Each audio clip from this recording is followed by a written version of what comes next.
Part 12 Neelkanth. सुप्रसिद्ध लेखिका महादेवी वर्मा द्वारा लिखित ये संस्मरण उनके पशु पक्षियों के प्रति प्रेम व सेवा की भावना को व्यक्त करता है। नीलकंठ राधा और कुब्जा पात्र के माध्यम से लेखिका ने इनके प्रेम, ईर्ष्या व जलन की भावना को साकार रूप दे दिया है। राधा का विरह मन को जहां उद्वेलित करता है, वहीं कुब्जा द्वारा नीलकंठ की प्रताड़ना हृदय में अजीब टीस उत्पन्न करती है। उस दिन एक अतिथि को स्टेशन पहुंचाकर मैं लौट रही थी कि चिड़ियों और खरगोशों की दुकान का ध्यान आ गया और मैंने ड्राइवर को उसी ओर चलने का आदेश दिया। बड़े मियाँ चिड़िया वाले ने दुकान के निकट पहुंचते ही सड़क पर आकर ड्राइवर को रुकने का संकेत दिया। मेरे को एक प्रश्न करने के पहले ही उन्होंने कहना आरंभ किया, सलाम गुरुजी, पिछली बार आने पर आपने मोर के बच्चों के लिए पूछा था। शंकरगढ़ से एक चिड़ीमार 2 मोर के बच्चे पकड़ लाया है। एक मोर है, एक मोरनी। आप पाल लें। मोर के पंजों से दवा बनती है, सो ऐसे ही लोग खरीदने आए थे। आखिर मेरे सीने में भी तो इंसान का दिल है। मारने के लिए ऐसी मासूम चिड़ियों को कैसे दूं? टालने के लिए मैंने कह दिया, गुरुजी ने मंगवाए हैं। वैसे एक कमबख्त रोजगार ही खराब है। बस पकड़ो पकड़ो, मारो मारो। बड़े मियाँ के भाषण की तूफान मेल के लिए कोई निश्चित स्टेशन नहीं है। सुनने वाला थककर जहां रोक दे, वहीं स्टेशन मान लिया जाता है। इस तथ्य से परिचित होने के कारण ही मैंने बीच में उन्हें रोककर पूछा, मोर के बच्चे हैं कहाँ? बड़े मियाँ के हाथ के संकेत का अनुसरण करते हुए मेरी दृष्टि एक तार के छोटे से पिंजरे तक पहुंची, जिसमें तीतरों के समान 2 बच्चे बैठे थे। पिंजरा इतना संकीर्ण था कि वे पक्षी शावक जाली के गोल फ्रेम में किसी जड़े चित्र जैसे लग रहे थे। मेरे निरीक्षण के साथ साथ बड़े मियाँ की भाषण मेल चली जा रही थी। ईमान कसम गुरुजी, चिड़ी मार ने मुझसे इस मोर के जोड़े के नगद 30 रुपए लिए हैं। 12 कहा। भई जरा सोच तो, अभी इनमें मोर की कोई खासियत भी है कि तू इतनी बड़ी कीमत मांगने चला? पर वो मूंजी क्यों सुनने लगा? आपका ख्याल करके अचता पछता कर देना ही पड़ा। अब आप जो मुनासिब समझे। अस्तु 30 चिड़ी मार के नाम के और 5 बड़े मियाँ के ईमान के देकर जब मैंने वो छोटा पिंजरा कार में रखा, तब मानो वो जाली के चौकटे का चित्र जीवित हो गया। दोनों पक्षी शावकों के छटपटाने से लगता था मानो पिंजरा ही सजीव और उड़ने योग्य हो गया है। घर पहुंचने पर सब कहने लगे, तीतर हैं, मोर कहकर ठग लिया है। कदाचित अनेक बार ठगे जाने के कारण ही ठगे जाने की बात मेरे चिढ़ जाने की दुर्बलता बन हो गई है। अप्रसन्न होकर मैंने कहा, मोर के क्या सुरखाब के पर लगे हैं? है तो पक्षी ही। चिढ़ा दिए जाने के कारण ही संभवतः उन दोनों पक्षियों के प्रति मेरे व्यवहार और यत्न में कुछ विशेषता आ गई। पहले अपने पढ़ने लिखने के कमरे में उनका पिंजरा रखकर उसका दरवाजा खोला, फिर 2 कटोरों में सत्तू की छोटी छोटी गोलियां और पानी रखा। वे दोनों चूहेदानी जैसे पिंजरे से निकलकर कमरे में मानो खो गए। कभी मेज के नीचे घुस गए, कभी अलमारी के पीछे। अंत में इस लुका छिपी से थककर उन्होंने मेरे रद्दी कागजों की टोकरी को अपने नए बसेरे का गौरव प्रदान किया। 2-4 दिन वे इसी प्रकार दिन में इधर उधर गुप्तवास करते और रात में रद्दी की टोकरी में प्रकट होते रहे। फिर आश्वस्त हो जाने पर कभी मेरी मेज पर, कभी कुर्सी पर और कभी मेरे सिर पर अचानक आविर्भूत होने लगे। खिड़कियों में तो जाली लगी थी, पर दरवाजा मुझे निरंतर बंद रखना पड़ता था। खुला रहने पर चित्रा, मेरी बिल्ली, इन नवागंतुकों का पता लगा सकती थी और तब उसके शोध का परिणाम होता ये अनुमान करना कठिन नहीं है। वैसे वो चूहों पर भी आक्रमण नहीं करती, परंतु यहाँ तो 2 सर्वथा अपरिचित पक्षियों का अनधिकार चेष्टा का प्रश्न था। उसके लिए दरवाजा बंद रहे और ये दोनों उसकी दृष्टि में ऐरे गहरे मेरी मेज को अपना सिंहासन बना ले।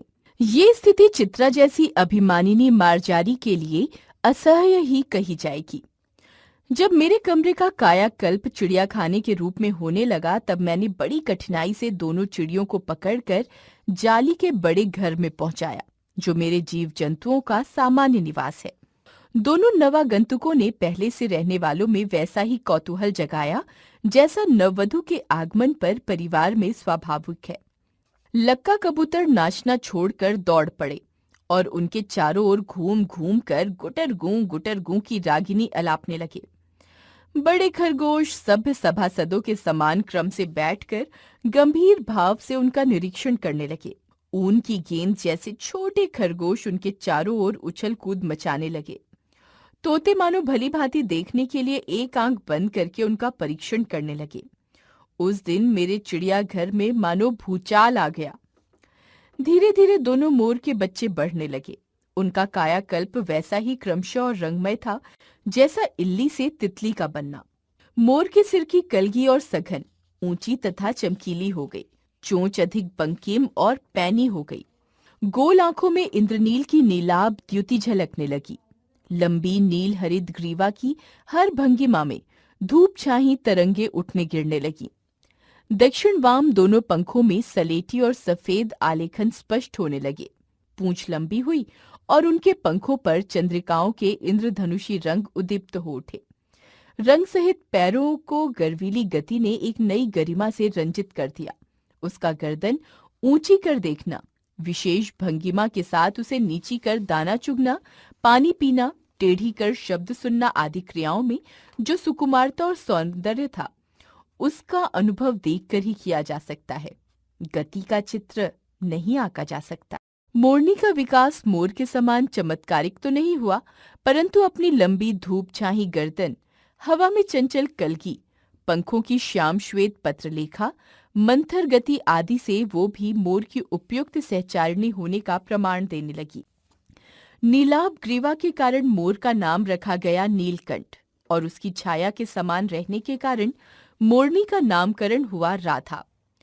मुझे स्वयं ज्ञात नहीं कि कब नीलकंठ ने अपने आप को चिड़ियाघर के निवासी जीव जंतुओं का सेनापति और संरक्षक नियुक्त कर लिया। सवेरे ही वो सब खरगोश, कबूतर आदि की सेना एकत्र कर उसोड़ ले जाता जहां दाना दिया जाता है और घूम घूम कर मानो सबकी रखवाली करता रहता। किसी ने कुछ गड़बड़ की और वो अपने तीखे चंचू प्रहार से उसे दंड देने दौड़ पड़ता। खरगोश के छोटे बच्चों को वो चोंच से उनके कान पकड़कर ऊपर उठा लेता था और जब तक वे आर्त क्रंदन न करने लगते उन्हें अधर में लटकाए रखता।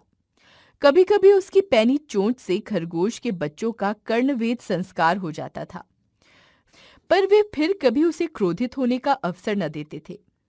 दंड विधान के समान ही उन जीव जंतुओं के प्रति उसका प्रेम भी असाधारण था। प्रायः वो मिट्टी में पंख फैलाकर बैठ जाता और वे सब उसकी लंबी पूंछ और सघन पंखों में छुआ छुआवल जैसे खेल खेलते रहते थे।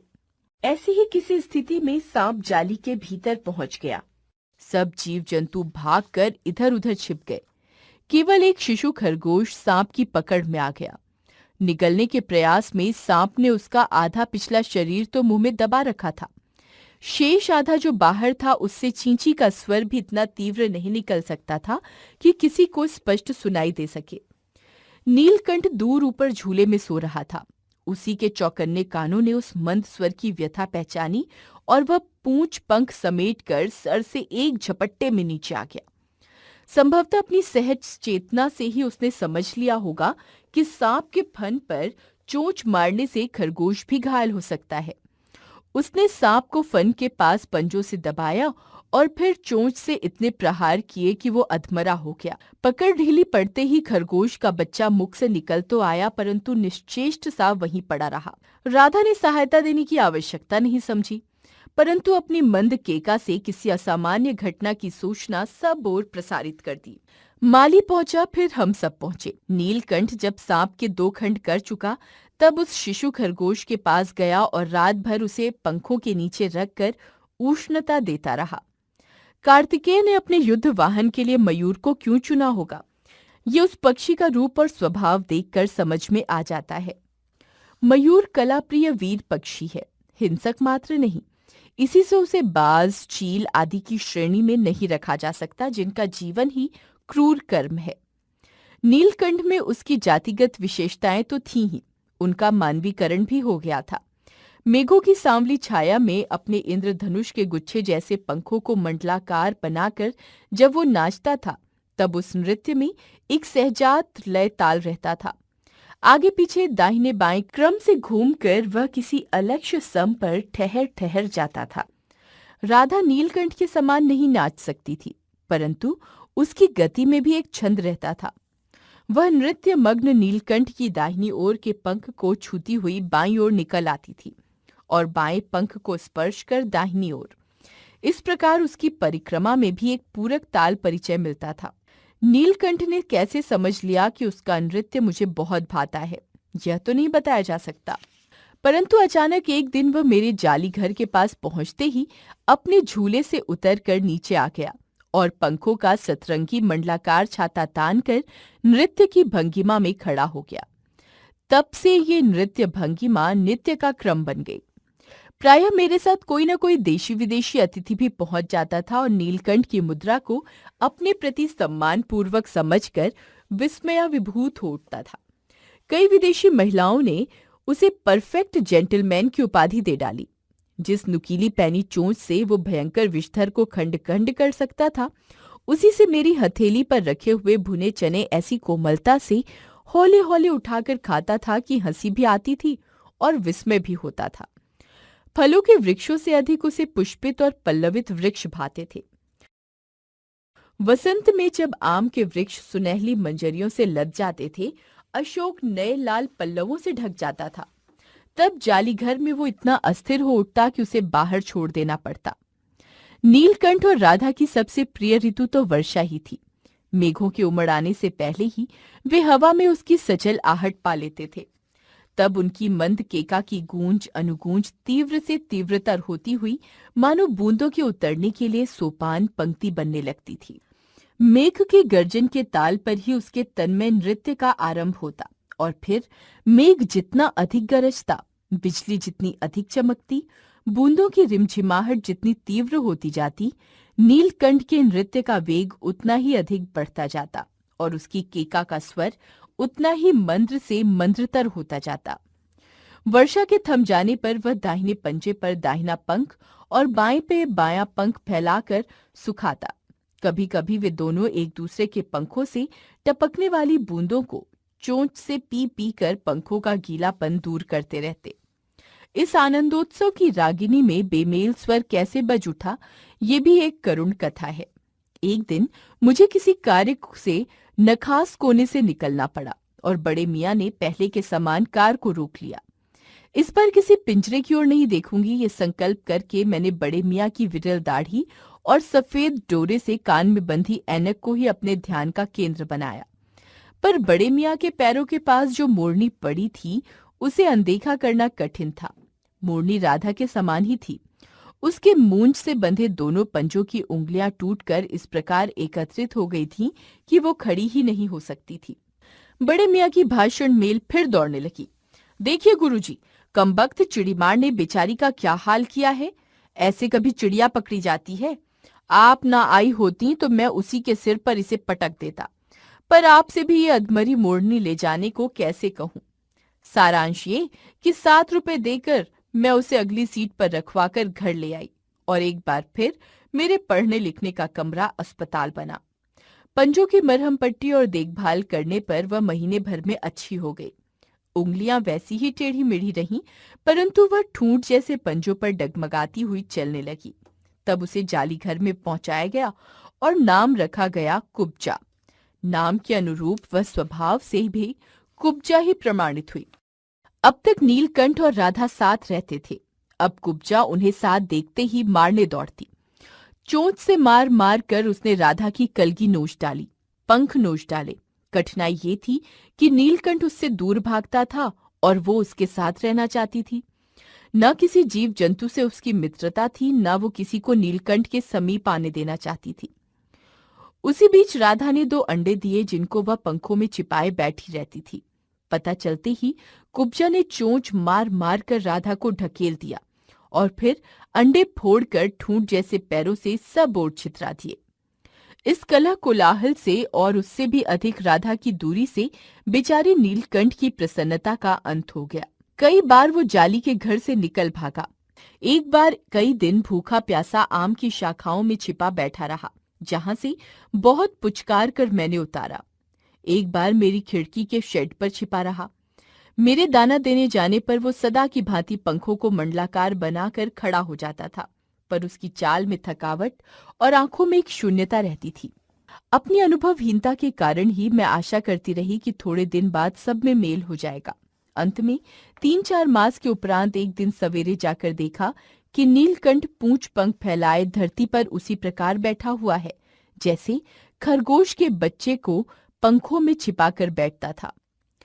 मेरे पुकारने पर भी उसके न उठने पर संदेह हुआ। वास्तव में नीलकंठ मर गया था। क्यों का उत्तर तो अब तक नहीं मिल सका है। न उसे कोई बीमारी हुई, न उसके रंग बिरंगे फूलों के स्तबक जैसे शरीर पर किसी चोट का चिन्ह मिला। मैं अपनी शॉल में लपेटकर उसे संगम ले गई। जब गंगा की बीजधार में उसे प्रवाहित किया गया, तब उसके पंखों की चंद्रिकाओं से बिंबित प्रतिबिंबित होकर गंगा का चौड़ा पाट एक विशाल मयूर के समान तरंगित हो उठा। नीलकंठ के न रहने पर राधा तो निश्चेष्ट सी कई दिन कोने में बैठी रही। वो कई बार भागकर लौट आया था, अतः वह प्रतीक्षा के भाव से द्वार पर दृष्टि लगाए रहती थी। पर कुब्जा ने कोलाहल के साथ खोज ढूंढ आरंभ की। खोज के क्रम में वह प्रायः जाली का दरवाजा खुलते ही बाहर निकल आती थी और आम, अशोक, कचनार आदि की शाखाओं में नीलकंठ को ढूंढती रहती थी। एक दिन आम के पेड़ से उतरी ही थी कि कजली के सामने पड़ गई। स्वभाव के अनुसार उसने कजली पर भी चोंच से प्रहार किया। परिणामतः कजली के 2 दांत उसकी गर्दन पर लग गए। इस बार उसका कलह, कोलाहल और द्वेष प्रेम भरा जीवन बचाया ना जा सका। परंतु इन 3 पक्षियों ने मुझे पक्षी प्रकृति की विभिन्नता का जो परिचय दिया है, वो मेरे लिए विशेष महत्व रखता है। राधा प्रतीक्षा में ही दुकेली है। आषाढ़ में जब आकाश मेघाच्छन्न हो जाता है, तब वो कभी ऊंचे झूले पर और कभी अशोक की डाल पर अपनी केका को तीव्रतर करके नीलकंठ को बुलाती रहती है। महादेवी वर्मा